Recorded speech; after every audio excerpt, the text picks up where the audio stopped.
Hello guys, आज मैं explain करने जा रहा हूँ टेल्स फ्रॉम द क्रिप्ट के सीजन 1 के एपिसोड 2 को। अगर अभी तक आपने इसका एपिसोड 1 नहीं देखा तो अभी जाकर चैनल पर देख लीजिए। इस एपिसोड का नाम है and all through the house. ये कहानी एलिजाबेथ की जो कि क्रिसमस पर अपने सेकंड हस्बैंड जोसेफ को मार देती है। वजह होती है जोसेफ का इंश्योरेंस मनी, यानी वो एक लालची औरत थी। इसके बाद वो अपनी बेटी को सुलाने जाती है। उसकी बेटी कैरी सो नहीं रही थी क्योंकि वो सेंटा क्लॉज के लिए बहुत एक्साइटेड थी। अब कैरी कहती है कि यहाँ बहुत गर्मी है क्योंकि एलिजाबेथ के पसीने छूट रहे थे, जो कि हम जानते हैं क्यों। वो कैरी की तसल्ली के लिए विंडो खोल देती है। इसके बाद वो अपने बीएफ को ये खुशखबरी सुनाती है।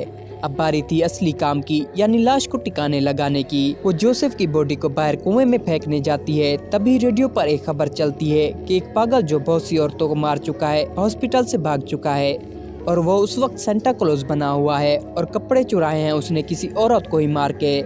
एलिजाबेथ जोसेफ को फेंकने लगती है, मगर वो उसका गला पकड़ लेता है क्योंकि अभी तक वो जिंदा था। किसी तरह से वो अपनी जान छुड़ाती है। तभी वहाँ पर वो पागल आ जाता है और एक्स से उस पे वार कर देता है।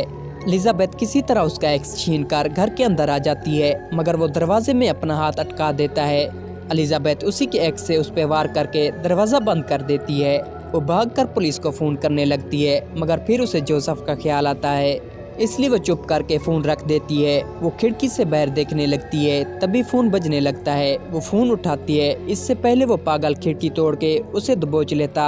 एलिजाबेथ जल्दी से एक्स उसके सर में दे मारती है और वो बाहर जा गिरता है।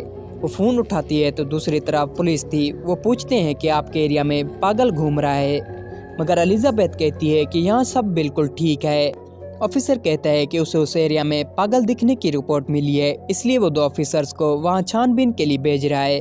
ये सुनकर एलिजाबेथ के होश उड़ जाते हैं क्योंकि उसके घर के बाहर उसके हस्बैंड और पागल दोनों की लाशें पड़ी हुई थी। अगर एलिजाबेथ ने भी कच्ची गोलियां नहीं खाई थी, वो फुल प्रूफ प्लान बनाने लगती है। वो एक्स जाकर जोसेफ के सर में घुसा देती है।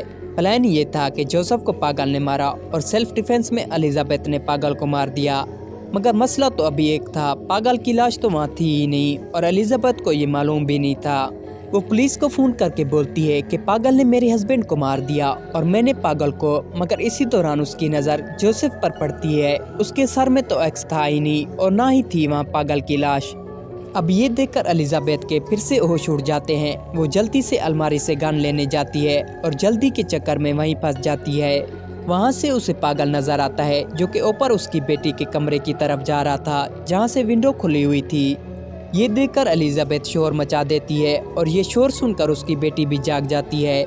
कैरी विंडो से देखती है तो सेंटा ऊपर आ रहा था और उसी का इंतजार तो कैरी को था। वो सेंटा को ऊपर चढ़ाने की कोशिश करती है, मगर उसका हाथ सेंटा तक पहुंच नहीं पा रहा होता। एलिजाबेथ कमरे में पहुंचती है तो वहां कैरी मौजूद नहीं होती। एलिजाबेथ की सांसें अटक जाती हैं। वो नीचे आती है तो देखती है कैरी वहां मौजूद थी, मगर उसकी सांसें फिर से रुक जाती हैं क्योंकि कैरी ऊपर चढ़ाने की बजाय सीधा दरवाजा खोलकर सेंटा को अंदर ले आई थी। और इसी के साथ ये एपिसोड एंड होता है। So guys, I hope you like the video. उम्मीद है ये स्टोरी भी आपको पसंद आई होगी। अगर आपको ये स्टोरीज पसंद आ रही हैं तो अपनी राय कमेंट में ज़रूर दीजिएगा।